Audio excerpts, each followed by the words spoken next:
Make it jump something. Make it jump like a fake tiger. Hey guys, that's my truck. So? What? You guys took it from me. Yeah, we did. Cry about it. Santa gave me that truck. You can't just take it. Santa isn't real, dumb. Yeah, Santa's real. Shut up. You don't know what I've seen.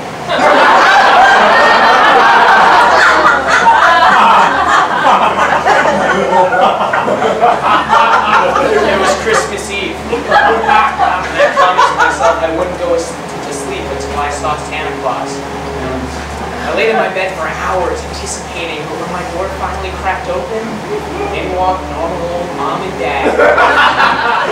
Now obviously I was disappointed. This wasn't Santa Claus, this was just a plain, boring parents. See, I told you. Shut up!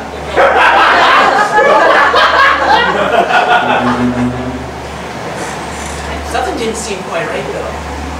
While they were filling up my stocking, the hairs started to stand up on the back of my neck. So when they left my room, I slipped out of bed and followed them out.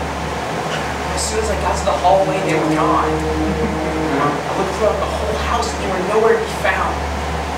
And I felt a draft. I found that the back door was open. I was driven outside in my bare feet into the snow by an eerie feeling, and there, about 5 feet in front of me, two dark figures, kneeling, gouging themselves on the sugar cookies I left out for Santa Claus.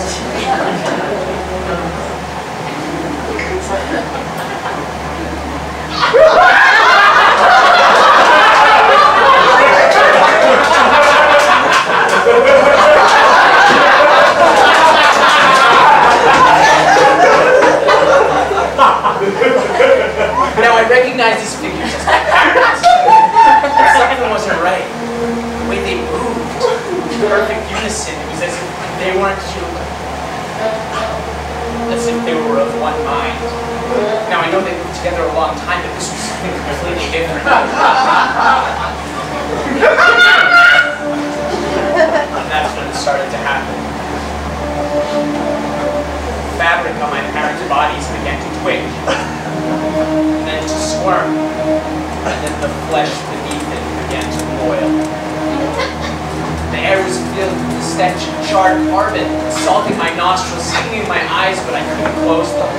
I could not tear them away, as my parents were exposed to the red moon as tendrils of flesh peeled off their bodies, exposing bone, reaching out towards each other, and hissing at the seams.